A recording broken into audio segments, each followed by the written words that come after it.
Oi, gente, estamos aqui online mais uma vez. Eu quero te agradecer aí por você estar conosco aí, você puder entrando. O Helder me mandou uma mensagem aqui agora dizendo que o Instagram está com algum problema, que ele não está conseguindo acessar. Eu não sei se você está tendo essa dificuldade também. Talvez seja a questão do Instagram. Ele acabou de entrar aqui agora. Nós vamos chamar aqui o Helder Cardim. Eu queria me apresentar. Meu nome é Pastor Tácito. Sou pastor da Primeira Igreja Congregacional daqui de Teresópolis, do Rio de Janeiro, e hoje nós vamos estar batendo um papo e conversando com o pastor Helder Cardim sobre a importância do estudo bíblico pessoal. Eu vou convidá-lo aqui nesse momento para que a gente possa...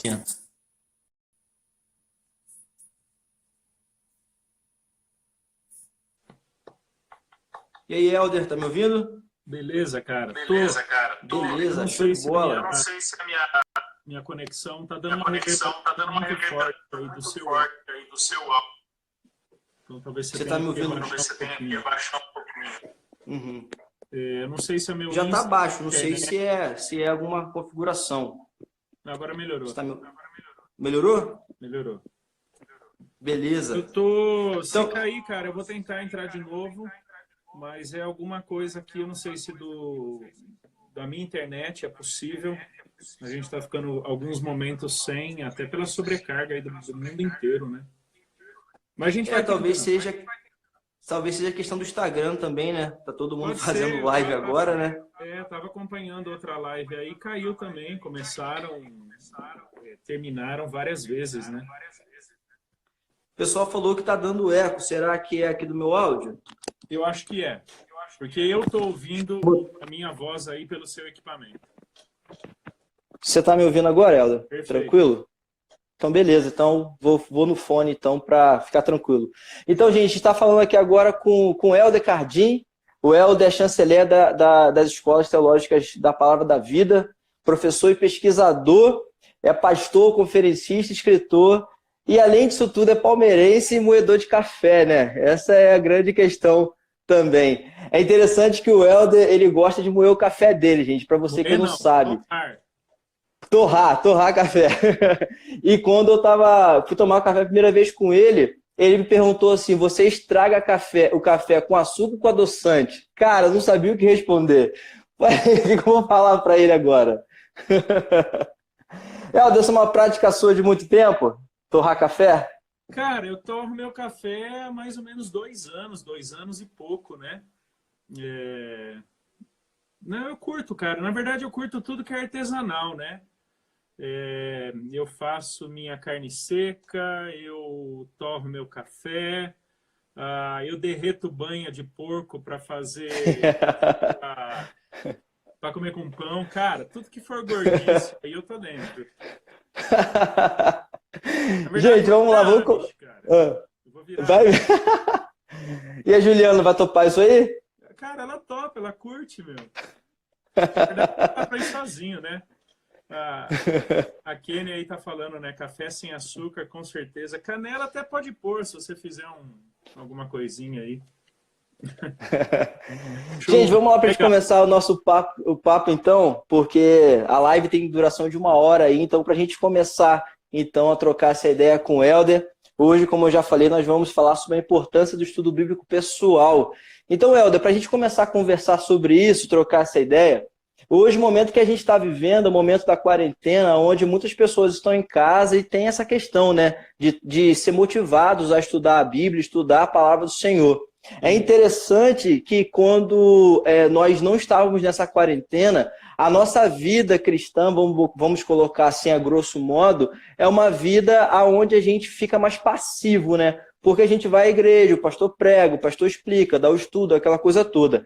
Hoje, como nós estamos nessa quarentena, há uma motivação em nós, no caso, de sair dessa questão passiva e começar a se colocar de uma forma ativa, para começar a buscar o Senhor. Então, as pessoas às vezes não valorizam nesse momento essa questão prazerosa de poder ler a palavra, de poder meditar, estudar na palavra do Senhor. Então, eu queria perguntar a você, desde já, se você pode começar a definir para a gente o que é um estudo bíblico, leitura e meditação sobre a palavra do Senhor. Joia. O Tácito, essa sua percepção está correta. haja vista a quantidade de material que editoras, organizações, igrejas têm produzido nas últimas semanas, incentivando o estudo bíblico pessoal, né? O estudo bíblico em família, ou em grupos. Me parece que algumas pessoas acordaram para a realidade de que elas não podem depender única e exclusivamente daquele momento específico de estudo bíblico na igreja, né? Até porque elas têm mais tempo agora. Mas, para mim, não é uma questão simplesmente, Tácito, de tempo disponível, mas de prioridade, né? O estudo Sim. bíblico não é uma questão de tempo disponível, é uma questão de prioridade, né? Então, isso tem feito com que muitos cristãos, muitas pessoas aí se interessem pelo estudo bíblico, né? E algumas têm descoberto que o estudo bíblico, né, no que você pediu para eu definir aí, que o estudo bíblico pessoal, né, ele vai muito além de uma simples leitura do texto bíblico, né? Sim. A leitura nada mais é do que você ler palavras, frases, parágrafos, com alguma compreensão primária, né? Ali daqueles conceitos, daqueles termos e por aí vai, né? A gente aprende desde pequeno lá na escola, né, a fazer interpretação de texto, né? Eu diria que na medida que começamos a interpretar o texto, buscando entender o seu conteúdo, é que a gente começa então a estudar mais profundamente a Bíblia. Não apenas uma leitura superficial, uma leitura corrida, mas um estudo pessoal mesmo, né? Buscando entender o significado das palavras, o significado dos termos, das frases, a conexão entre elas dentro de um parágrafo ou dentro de um livro, né? Então, o estudo bíblico, tem muitos amigos, deixa eu só mandar um oi aí, o Jean Regina entrou, Claro. lá de São Gonçalo, o Ivan, um amigo querido, é o meu produtor, que fornece esse café para mim, né, de quem eu compro, o Ivan, tem se tornado um amigo muito querido, né, com quem de vez em quando compartilha um pouquinho da Bíblia também, vários outros, né, depois vou dando um oizinho aí para o pessoal, né. Então, a gente aprende desde cedo, o Tácito, a interpretar textos bíblicos, mas parece que quando as pessoas vão para a Bíblia, elas querem simplesmente ler corrido o texto. Exatamente. Tanto é que não são poucos os que fazem um programa de leitura anual da Bíblia. Eu não sou contra, pelo contrário, ler a Bíblia é sempre muito bom. Ler bastante da Bíblia é sempre muito bom. Mas não há uma correlação ou um sinônimo tão estreito entre leitura e estudo. A leitura faz parte do estudo bíblico, mas leitura não é sinônimo de estudo bíblico. Entendeu? Uhum. Então, Sim. as pessoas parecem que estão percebendo que há uma oportunidade, um desafio de um aprofundamento na compreensão do significado do texto, para quem foi escrito, como foi escrito, para quê e por aí vai, né? Então, o estudo, ele é um aprofundamento da leitura, buscando a compreensão do significado dos termos, bem como do conteúdo daquilo que está sendo, ou daquilo que foi escrito, né? E a meditação é basicamente aquela tarefa ali que o Salmo de número 1 nos diz, né? Você ter prazer na palavra de Deus e ruminar nela durante o seu dia, durante um determinado momento. É pensar reflexivamente, é pensar meditativamente, né? Numa certa personalização, em que medida aquilo te diz respeito, em que medida aquilo tem implicações sobre a sua vida. Você já estudou o texto, você já entendeu o significado dele, mas agora você está preocupado numa certa personalização ou interiorização. Por isso que o estudo ele pode durar meia hora, 15 minutos ou uma hora, mas a meditação pode durar um dia, pode durar 2, 3 dias, porque você fica refletindo, né, pensando naquele texto por um período muito mais longo, né? Sim. Você acha que hoje as pessoas estão olhando para a Bíblia, querendo fazer uma leitura dinâmica, e para os textos de alguns teólogos, livros de alguns teólogos, ter um estudo mais aprofundado? Você acha que é uma inversão que está acontecendo aí? É possível, viu, Tasto? Eu vou até juntar com a pergunta aqui. Deixa eu recomendar uma página aí para vocês, um perfil. Sim, A Café Livros e Tulipas. É de uma amiga ali de São Luís, no Maranhão, é, que sempre recomenda boa literatura, bom material, teológico, sustentável, de linha sim, reformada. A coisa muito bacana. boa, né? Então, vou juntar a sua pergunta com a dela, quando ela pergunta o que pode ajudar no estudo bíblico? Livros, dicionários, comentários. Certamente, Tasto, comentários bíblicos, livros de determinados autores, ou até mesmo as pregações de pessoas sobre aquele texto bíblico nos ajudam. Mas, como eu Sim, tenho dito, tudo aquilo que pessoas dizem sobre a Bíblia não tem a mesma autoridade que o texto bíblico. Ok? exatamente. Por mais dedicado, zeloso que o elder seja no estudo do grego, do hebraico, do contexto, da teologia bíblica, da literatura e por aí vai, do texto, por mais dedicado que eu seja, aquilo que eu vier a falar do texto e o meu entendimento dele não equivalem à autoridade do texto bíblico. Tá bom? Então, eu Sim, devo usar esses livros, esses materiais, como amparos, apoiadores, consultas para a minha compreensão do texto bíblico, né? Mas eu tenho que usar com a devida cautela para não achar aquilo que o comentarista está dizendo é a verdade última do texto e absoluta, né? e absoluta, inquestionável. Às vezes eu percebo que muita gente vem até às vezes conversar comigo, né? Ou vejo em outros lugares mesmo. Não, porque o fulano de tal diz o seguinte sobre esse texto, fulano de tal diz o seguinte sobre aquele outro texto. Tudo isso é válido como consulta para mim. Eu consulto esses autores. Mas não é porque um fulano de tal disse, tá? Que aquilo que ele disse é a verdade última do texto bíblico. Mas eu tenho que respeitar. Como eu tenho falado isso aí, recomendar o Café, Livros e Tulipas. Como eu tenho falado, né? Eu, Helder, estudo grego, hebraico e por aí vai. Mas nem todo mundo vai estudar isso. Sim, Então, saiba com quem você pega carona.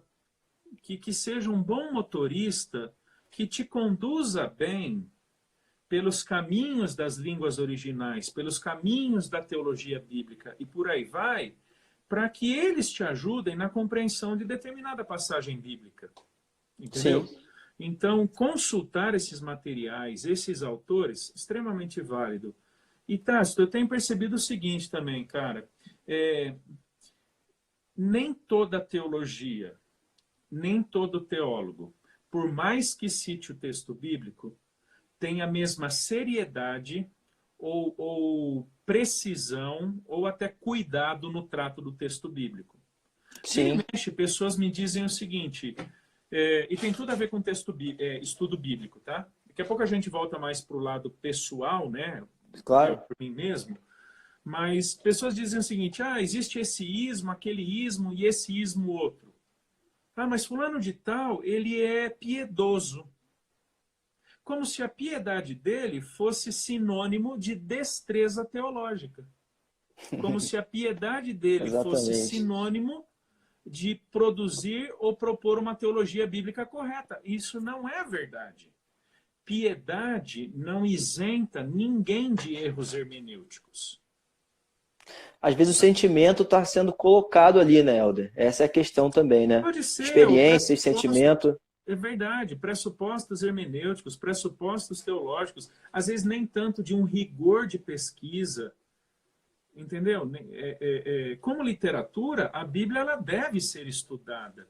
E eu preciso me aprofundar nos recursos, nas ferramentas que eu uso para a compreensão do estudo bíblico.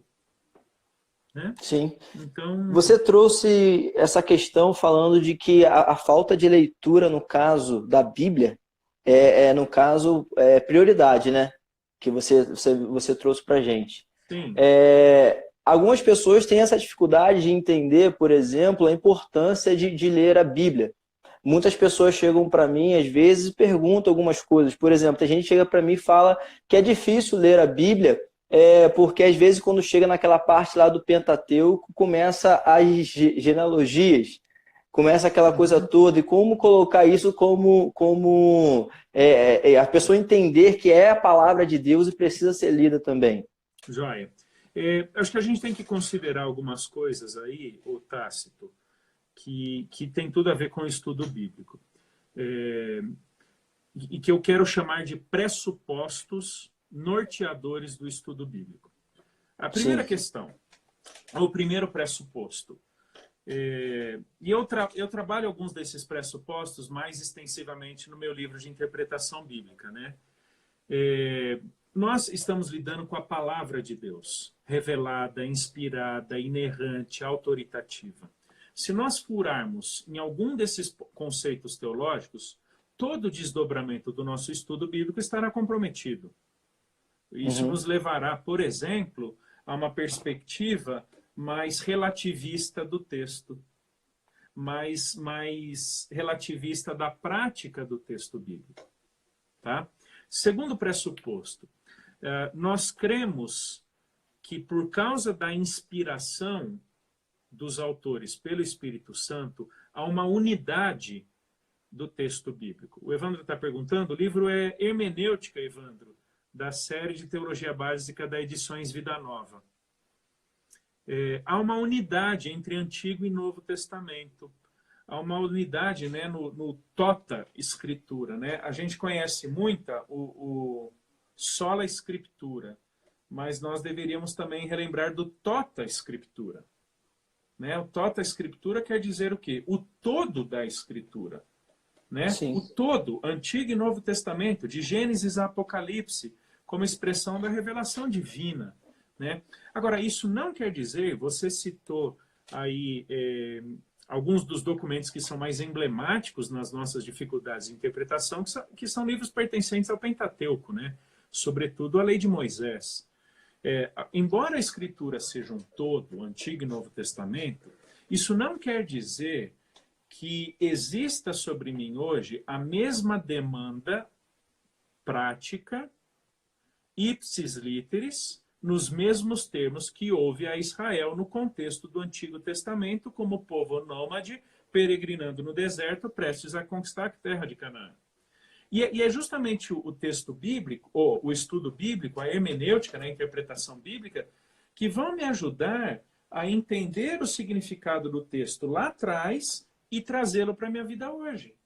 Para que eu não cometa impropriedades ou eu não cometa erros aplicativos de querer colocar em prática na minha vida hoje coisas que não devem ser aplicadas daquele jeito. O problema é a arbitrariedade, né? A arbitrariedade nada mais é do que um certo seletivismo ou relativismo, onde escolhemos o que queremos ou não praticar da Bíblia. O que define o que praticamos ou não da Bíblia é ela própria, em termos de nos dizer o que cabe a nós como cristãos e aquilo que cabe ao povo de Israel, especificamente naquele contexto. Né? A Deuteronômio rejeita a idolatria, condena a idolatria. Mas a idolatria cultural, de imagens, naquele contexto, é diferente da nossa idolatria hoje. Eventualmente no próprio ambiente cristão, onde nos curvamos muito mais a ideias, conceitos, experiências, pessoas, recursos, seja lá o que for, do que propriamente a uma imagem. Então, a condenação da idolatria de Deuteronômio continua válida até os dias de hoje, em termos teológicos, em termos conceituais. Mas a aplicabilidade do não ser idólatra muda conforme o tempo. Né? Então, isso daí. Então, é isso que o estudo bíblico vai me ajudar, a entender o significado do texto passado e a sua aplicabilidade presente, né? Acho que são tarefas. E voltando à pergunta, os livros vão me ajudar nisso, né? Os dicionários, as enciclopédias, os comentários bíblicos. Eu nunca recomendo, Tácito, que as pessoas vão logo para esses recursos no primeiríssimo momento.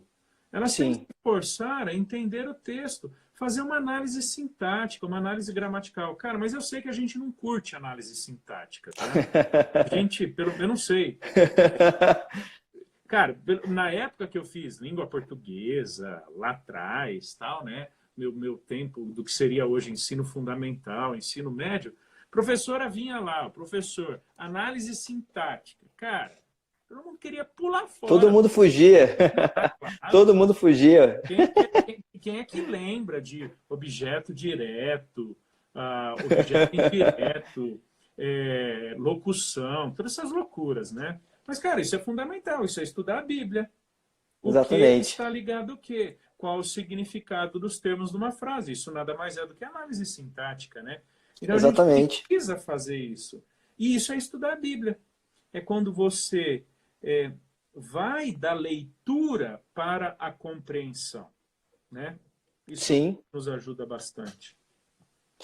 Tem uma pesquisa, Helder, que saiu há um tempo atrás aí, de uma instituição americana, que estudando, analisando algumas pessoas, viu que quando a pessoa lê a Bíblia, medita nela, estuda a Bíblia 4 vezes a mais por semana, tem alguns valores, algumas coisas que vão valorizando, né, essa questão. Por exemplo, as pessoas nessa entrevista, nessa pesquisa, melhor dizendo, diz que quando a pessoa lê a Bíblia 4 vezes ou mais por semana, a pessoa diminui 59% a chance de ver pornografia, de 28% de fazer fofoca. A pessoa também ela tem mais facilidade em lutar contra a depressão, essas coisas todas. Então, a Bíblia, nessa pesquisa, vai mostrando que a Bíblia ela motiva, ela priva você, ajuda você a vencer certas coisas e ajuda você, por exemplo, a discipular mais as pessoas, a compartilhar mais a sua fé. Olhando para essa pesquisa, então, a gente consegue perceber que a Bíblia é um livro eficaz, né, mais cortante que uma espada de 2 gumes, é um texto vivo que ainda fala profundamente ao nosso coração. Só que, como você tem falado aí, muitas pessoas têm desvalorizado a Bíblia e tem se inclinado muito mais, às vezes, para o sentimentalismo, para experiências, do que pela própria letra da palavra, em crescimento doutrinário, crescimento das escrituras. A minha preocupação como pastor, muitas vezes, é motivar as pessoas a não quererem ter somente experiências, mas olhar na palavra de Deus o conhecimento sobre o Deus que nós servimos. Joia. Otácio, deixa eu voltar um ponto aí da estatística da pesquisa. Sabe o que me preocupa com uma pesquisa dessa? É criar a falsa sensação nas pessoas de que o simples fato delas lerem a Bíblia, elas se tornarão melhores. E isso não é verdade. Uhum. Exatamente. Pessoas podem ser ótimas leitoras da Bíblia e irem para o inferno, porque não foram redimidas por Cristo Jesus. Até leitores da Bíblia vão para o inferno. Nenhum cristão vai para o inferno. Nenhum salvo e redimido vai para o inferno. Então, a minha preocupação é que pessoas corram um sério risco de irem para a Bíblia como se fosse um manual de moralidade. Uma simples compilação de bons princípios de vida. O que não é verdade. A Bíblia tem uma conceituação moral ou uma ética, mas ela só faz sentido e ela só pode ser legitimamente vivida no contexto da redenção em Cristo. Sim. Ou seja, boas pessoas fazendo boas coisas não as torna melhores diante de Deus.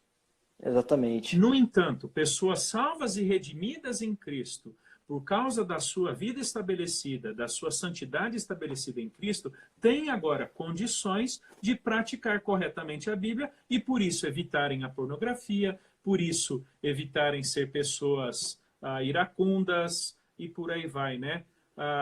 O Rafael está lembrando, a Bíblia não é um livro de autoajuda. Verdade, a Bíblia não é um livro de moralidade, a Bíblia não é um livro de ética, a Bíblia não é um livro de como tornar as pessoas melhores. Né? A Bíblia é a revelação de Deus, tanto do seu caráter quanto dos seus feitos, para o apontamento da minha vida e da minha necessidade em Jesus. Né?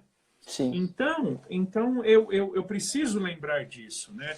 Ler mais a Bíblia não torna ninguém melhor.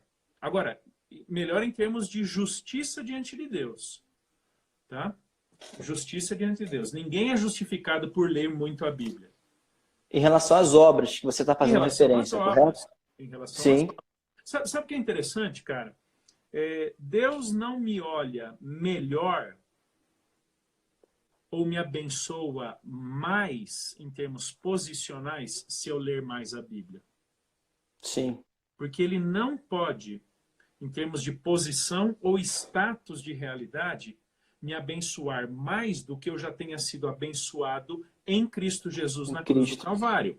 Agora, como cristão, na medida que eu estudo mais a palavra de Deus, eu me aproprio mais dos próprios recursos que Deus me deu, tanto de compreensão e, portanto, convicção, de relacionamento com Ele e prática de vida. Quanto mais eu me aproprio dela, mais condições eu tenho de viver de conformidade com a vontade dele. E, portanto, tudo aquilo que ele já disse, que me dará em Cristo, certamente acontecerá. Exatamente. Né? Então, sim. E as pessoas hoje... Né? Pode falar.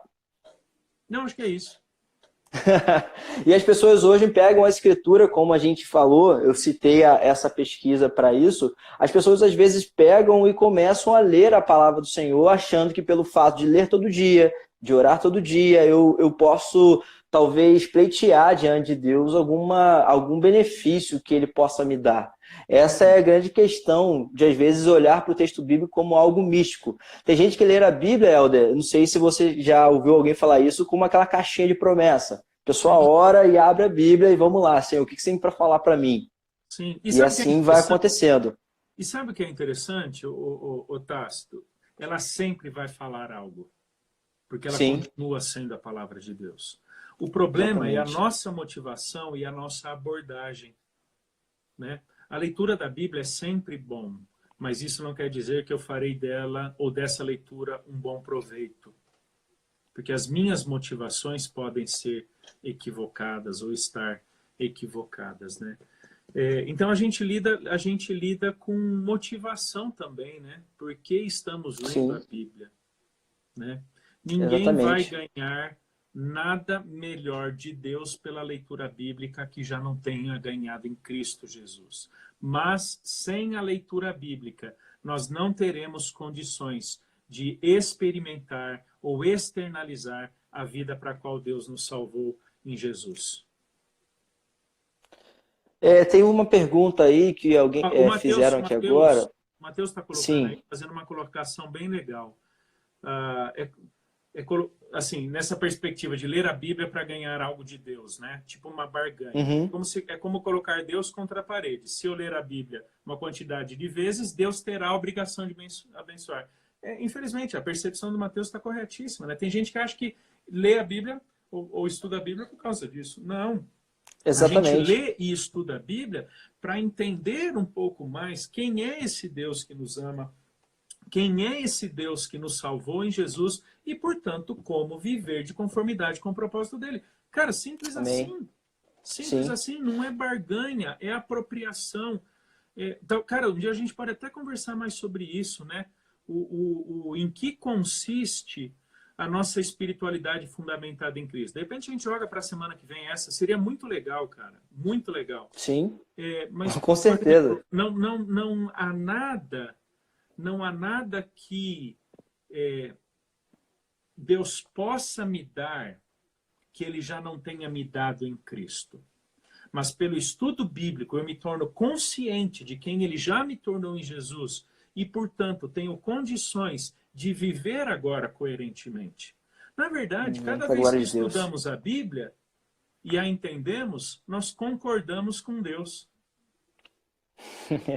Entendeu? Porque aquilo que ele disse lá atrás foi verdade e continua sendo verdade. Exatamente. Mas eu não sabia, eu não me lembrava, eu não entendia. Mas quando eu entendi, quando eu li, eu concordei com ele. O Pablo perguntou aqui qual deve ser a nossa principal motivação ao ler a palavra de Deus. Acho que foi aonde você está falando, né, sobre essa questão aí, né? Conhecer a Deus e me satisfazer no conhecimento dele. Acho que essa é a primeira pergunta do Catecismo de Westminster, salvo engano, né? Catecismo Menor de Westminster. Qual o propósito último do ser humano, né, do homem? Glorificar a Deus e fruí-lo para todo sempre. Né? É isso. Isso é Oséias capítulo 6. Uhum. Conheçamos e prossigamos em conhecer a Deus. Amém. É isso aí. Helder, então a palavra do Senhor, como a gente tem mencionado, tem algumas perguntas aqui que foram feitas.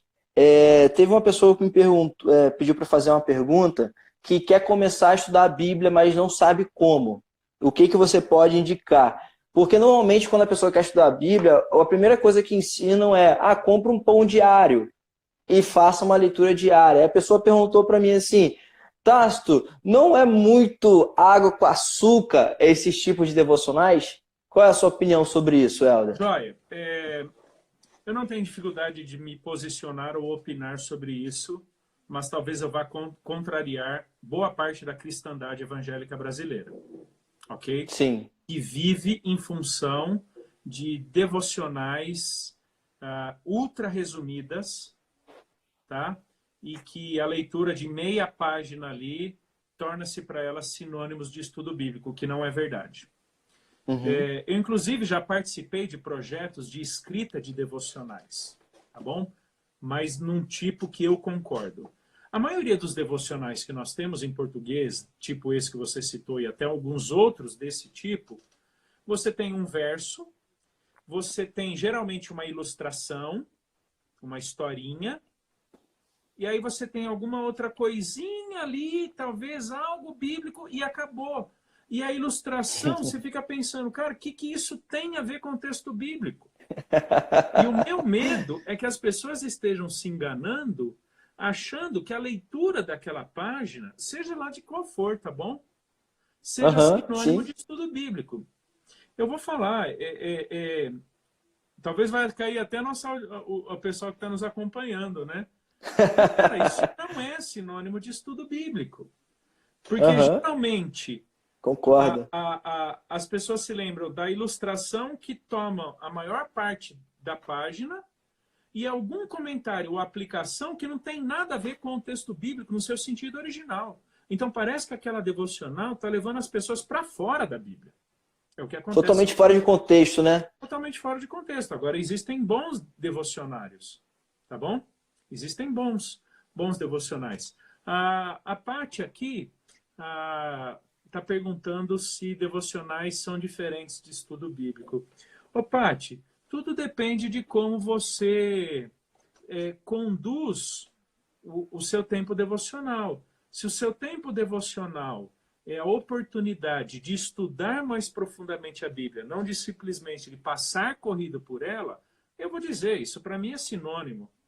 Na verdade, a gente usa algumas terminologias que elas fazem sentido para nós, mas teologicamente ou biblicamente não há distinção entre elas, tá?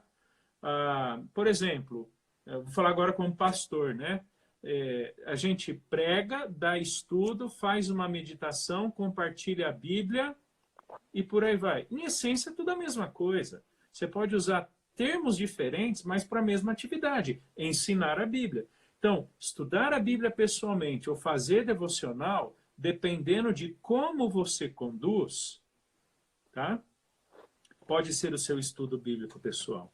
Agora, voltando à sua questão, né? Eu acho que existem bons guias devocionais que te levam para o texto bíblico, Sim. tá?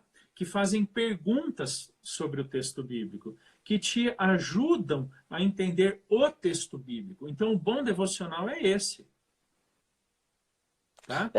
Muita devocional é autoajuda, né, Helder? Hoje se preza isso, né? Sim, verdade. Muitas devocionais são autoajuda. Muitos. Na verdade, Infelizmente. muita gente lê a Bíblia com essa perspectiva, tá? Sim. O que É eu o que vou mais tirar vende, né? para a minha vida hoje, né? Aham. Certo imediatismo, né? O Wellington está mencionando aí o Dia e Noite com Spurgeon, né? O tipo de um devocionário de compilações do material de Spurgeon tem coisas boas. Tem coisas boas que são explicações do texto bíblico. Tem a Palavra da Vida, que é onde eu trabalho, tem um material devocional muito bom. Meus filhos usam esse material desde pequenininhos. A Paty está falando aí, né? Deixa eu só lembrar, A Paty. hora Você é a silenciosa. Paty, minha amiga, porque eu não estou vendo aqui tudo, né? Ah, se for a parte que eu estou me lembrando, é a que a gente cresceu juntos até na igreja, né? Foi minha junior. Então, a Palavra da Vida, meus filhos usam o material da Palavra da Vida desde pequenininhos, desde juniores, mas são devocionais, horas silenciosas que a gente chama, que levam para o texto bíblico. Então, meus Sim. filhos aprenderam a estudar a Bíblia fazendo devocional diária num material. A Paty falou que não, mas tudo bem, Paty. Mas o material que você mencionou é muito legal, né? Então, eles aprenderam a estudar a Bíblia usando esse material de devocional diário, que te ajuda a estudar a Bíblia, né? Sim. E sabe o que eu percebo, Tasto? Na medida que pessoas começam a estudar mais a Bíblia e a entendem pessoalmente, essa tarefa se torna cada vez mais fascinante. Porque a história bíblica é fascinante. Porque é a história contada do ponto de vista de Deus. Só mandar um oi para Mariana Bá, que entrou aí agora. Um beijão, Bá. Uma amiga que eu tenho saudades. E a gente ora por ela, missionária. Entendeu? Então, a tarefa ela se torna cada vez mais fascinante porque você está entendendo a história conforme ela é contada e desenvolvida por Deus. Entendeu? E a gente curte isso, porque em alguma medida é o que Deus está falando das nossas vidas e, portanto, da nossa história, do nosso passado, do nosso presente, do nosso futuro, né? Um abração. Pode falar. Não, só estou dando um abraço aí no Magal. Sobre essa questão, Helder, das devocionais, muitas pessoas elas têm o costume de ler, né, inúmeras devocionais sobre... foi o que você falou, a devocional às vezes leva para fora da Bíblia. Esse levar para fora da Bíblia, eu acho que, assim, uma opinião pessoal, muitas vezes também acontece porque as pessoas não estão preocupadas em conhecer o próprio texto bíblico, né? Elas simplesmente querem umas promessinhas aqui, umas promessas acolá, querem que satisfaça o seu coração, satisfaça o seu desejo, mas não quer realmente entender o que a Escritura tem a nos ensinar, né? Como viver para a glória de Deus. E às vezes eu vejo também, Tácito, como barganha, viu? Tipo uma forma de impressionar Deus. Eu não tenho dúvidas que muito da espiritualidade evangélica brasileira hoje é para tentar impressionar e comover Deus. Tipo, dizendo o seguinte: Deus, eu li a Bíblia e fiz oração, agora o Senhor tem que fazer a sua parte. E eu fico pensando, Deus pensando, né? O que falta fazer contigo que eu já não tenha feito na cruz? Sim. Né? Então, a leitura bíblica é para esse desfrute, esse deleite, esse conhecimento, essa compreensão de quem Deus é, quais seus desígnios e por aí vai, né? E é uma tarefa... É possível, sim. É possível ler a Bíblia sem deixar de entrar nas doutrinas? O que se quer dizer por doutrina? Por que eu estou te fazendo essas perguntas? Porque já aconteceu uma situação de que uma pessoa já argumentou comigo de que ela deixou de ir para a escola bíblica dominical porque a gente ensinava muito a Bíblia. E falou que a Bíblia, ela está ensinando muito a Bíblia, então a teologia está dominando a igreja. E começou então a se falar sobre isso. Há como separar as escrituras do campo teológico? Há como fazer essa distinção? Cara, essa percepção, por exemplo, eu cansei de ir na Dejão Enide. Cansei de ir na escola bíblica porque ensinam muito a Bíblia. Eu queria saber se essa pessoa vai ao médico e reclama dele porque ele fala muito de saúde do corpo. Queria que ele falasse sobre o quê? Literatura? Passar churrasco? Cara, isso não faz sentido, meu. Tem muita viagem. Entendeu? Então, as pessoas falam isso, porque se você é muito bíblico, você é muito teológico, mas a Bíblia, ela pauta a nossa visão teológica também, né? Exato. Imagina, eu vou lá no açougue e eu quero que o cara me dê aula sobre botânica. A única coisa da botânica que me interessa é o mato que o boi comeu. Entendeu? Verdade. Então, cara, Exatamente. a igreja existe para ensinar doutrina. E a doutrina é Exatamente. biblicamente fundamentada. Então, cara, gostemos ou não, queiramos ou não, concordemos ou não, nós somos reféns, no bom sentido, de um livro só. Exatamente. A Bíblia. Entendeu? A Bíblia. A Bíblia é nosso livro. Então, tudo que falarmos, tudo que fizermos, precisa ser biblicamente, doutrinariamente bem fundamentado. Então a gente sempre vai O voltar. Rafael está colocando, deixei de ver Globo Esporte porque fala muito de futebol. É isso aí. Cara, se você não quer ver esporte, vai assistir Ana Maria Braga, vai assistir Rita Lobo, e por aí vai. Rita Lobo é boa, hein? Era gente boa, cara. Eu sempre falo, Masterchef é fake, pessoal. Vai entrar agora no assunto de culinária, vai começar todo mundo aqui agora a postar. Não vai mandar a receita. Mas entendeu? Cara, a gente vai para a igreja para aprender doutrina. A gente estuda a Bíblia para ser doutrinariamente bem fundamentado. E ponto final. Não quer? Vai para o... Exatamente. Esse é o ponto, Helder, que as pessoas hoje começam a desvalorizar a Bíblia e muita gente hoje só entra, por exemplo, só leva a sua Bíblia, só abre a sua Bíblia quando chega na igreja e olha lá. E quando se estuda muito a Bíblia, é enfadonho, cansa. Porque eu não senti nada quando eu li o texto tal. Enfim, aquelas velhas desculpas que nós vamos escutando constantemente. Verdade. Eu tenho uma pergunta aqui, Helder, para fazer, indo agora para os pais, que é uma pergunta que foi feita aqui. Acho que todo mundo viu aí, né? A pessoa que estava rezando uma missa, né? Cheio de... Vocês viram, né? Cheio de... De quê? Chegaram a ver? Cara, foi o que viralizou hoje aí no Brasil inteiro. O cara estava celebrando uma reunião espiritual e de repente entraram aí os vários filtros do Insta, cara, não viu? Viralizou isso. Não. Não vi, não. Uma brincadeira. O Matheus colocou aí a famosa elogia esfria crente, né? A Bíblia. Que a argumentação de que a letra mata. Ridículo isso. O que eu digo é o seguinte: a doutrina fundamenta a espiritualidade. Porque a espiritualidade sem doutrina é espiritualismo. Ou, como eu digo também, é viver na espiritosfera. Isso não existe. Né? É adorar um Deus que eles não conhecem, né? Mas que querem sentir. Esse é o ponto. O John Taerdos fala uma frase bacana que é luz na mente, fogo no coração, né? Você conhece o Senhor e também experimenta dele. Uma pergunta, eu queria fazer para você. Perguntaram aqui, pais podem obrigar seus filhos a fazerem estudo bíblico?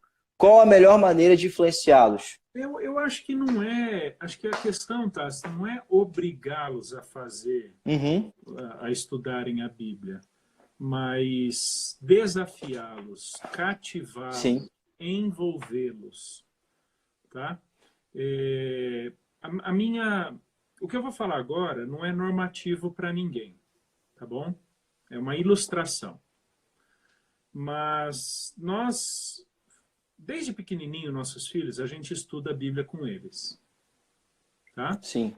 E à medida que eles foram aprendendo a ler, aprendendo a entender o texto bíblico, nós fomos comprando alguns materiais para eles estudarem por eles mesmos. Terem um estudo bíblico pessoal deles, né? Então, todos os dias, faz parte da rotina deles, o estudo bíblico. Eles têm que estudar. Tá? E uma vez por semana, às vezes um ou outro momento, a gente reúne a família toda para estudar a Bíblia. Por exemplo, ontem a gente começou uma série de estudos aqui em casa. Eu, minha esposa e meus filhos, né, tenho 2 adolescentes, a estudar 2 Pedro 1, 3 a 11. Tá? E a gente vai estudar o texto, um versículo por vez, Cada semana um deles conduz o momento. Entendeu? Eles vão conduzir do jeito que o elder, que é teólogo, conduz? Não, mas essa não é a preocupação. Sim. Eu estou querendo envolvê-los, cativá-los, desafiá-los ao estudo bíblico, né? Então, todos os dias, a gente pergunta, leram a Bíblia? Fizeram a devocional de vocês? Aí eles responderam sim. Às vezes a gente pergunta como é que foi, o que vocês têm aprendido, como tem sido. Então, acho que não é no nível de obrigar. Pode chegar um momento, Tácito, e eu estou consciente de que lá na frente, pela maldade do coração deles, porque por mais que eles sejam meus filhos, Sim. eles ainda têm uma maldade no coração. Que se eles não submeterem à cruz, eles continuarão maus. Sim. Né? Que já sabemos, eles professam a fé em Jesus já, né? Salvos e redimidos. Mas pode acontecer um dia de um deles chutar o balde. Oro para que isso não aconteça. Preparo-os para que isso não aconteça. Mas enquanto eu puder influenciá-los, desafiá-los, motivá-los, cobrá-los ao estudo bíblico pessoal, eu vou fazer isso. Uhum. Abração, Rogério. Deus abençoe o culto aí, amigo. Então, Helder, sobre essa questão dos pais, a Cris, a Michelle colocou aqui falando sobre o exemplo. O problema é que muitos pais hoje acabam não sendo exemplo nessa área, né? Falta motivação, prioridade também. Você daria alguma orientação sobre essa questão? Pode ser, o Tácito. Acho que a vida de todo mundo é corrida, viu? Sim. Mas como eu falei, o estudo bíblico não é uma questão de tempo disponível, mas de prioridade. Uhum. Né? Algumas pessoas não sabem como começar. Aí é que eu vejo que as editoras, os líderes na igreja, pastores, podem ajudar essas pessoas a como estudarem a Bíblia. Em casa, por elas mesmas, com seus filhos e por aí vai. Entendeu? Então a igreja ela pode ser uma ótima apoiadora, uma ótima mantenedora de recursos, de materiais, seja lá o que for, para que essas famílias, essas pessoas façam. Por exemplo, líderes de jovens. Eu vejo alguns deles só cobrando seus jovens se eles estão estudando a Bíblia. Mas é possível que a maioria desses jovens não saiba estudar a Bíblia, porque nunca ninguém fez isso com eles. Sim. Então eu percebo que de tempos em tempos a igreja, grupos pequenos, faixas etárias, escola bíblica, seja lá o que for, de tempos em tempos a igreja pare em algum momento para ensinar as pessoas a estudarem a Bíblia. Só para você ter uma ideia, você sabe, eu trabalho num seminário. Quando todos os nossos alunos chegam aqui no início do ano, especialmente os alunos do primeiro ano, nós separamos 1 ou 2 dias para ensiná-los a estudarem a Bíblia no seu momento devocional diário. O que fazerem com a Bíblia. Sim. Entendeu? Alguns deles já vêm de lares, de igrejas muito boas, que já fazem isso. Vai ser uma relembrança. Outros, cara, vão aprender pela primeiríssima vez o que é estudar a Bíblia aqui, num seminário. Então, às vezes, a gente parte do pressuposto que por falarmos lá no púlpito, por falarmos para as pessoas... leiam a Bíblia, estudem a Bíblia, façam a devocional, elas já sabem fazer isso, o que não é verdade. Entendeu? Exatamente. Nós temos que ensiná-las a fazer isso. Cara, eu estava reparando, sabe que todo mundo faz live, todo teólogo faz live com um livro atrás, só eu que não? A minha aqui é o meu escritório de casa. Mas acho que próximo eu vou pedir para os meus filhos segurarem uns livros aqui, tipo, segurando assim, né? E é legal, cara. Ó. Meu escritório é na sala, né, cara? Eu não tenho para onde correr. Eu fico na cozinha, eu fico na sala. Dá uma imponência, assim. O meu tem uma cortina, uma porta. Olha o carro. Isso aí é caos de estudo, né? Isso é importante, né? Meu confinamento. Ô, Helder. Oi. Helder, a sua hora tá chegando, então. para tá encerrando essa aí. expressão Flora está chegando, quer dizer que o fim da vida está próximo. Eu não quero. Todo mundo está, né? Todo mundo está cada dia mais perto, né? Mas é porque você tem aí uma Boa, reunião, então a gente Michele, vou precisa. preparar o cantinho da live. Eu tenho aqui a última pergunta, só para a gente encerrar, para te liberar, porque por causa da sua hora. Eu queria que você desse aí um recado, que recado que você pode deixar aí para quem está escutando a gente, para quem está ouvindo a gente, sobre a importância do estudo bíblico pessoal, não somente a leitura dinâmica, como nós mencionamos, mas entendendo a prioridade da leitura da palavra, o crescimento que ela nos faz ter em intimidade com o Senhor, de conhecer o Senhor. Então, eu queria que você finalizasse aí, pudesse finalizar com um recado aí, e motivando as pessoas, motivando pais, motivando alunos, filhos, enfim, a leitura da palavra do Senhor. Joia, deixa eu dar algumas ideias. Deixa eu só voltar um ponto aqui do Mateus.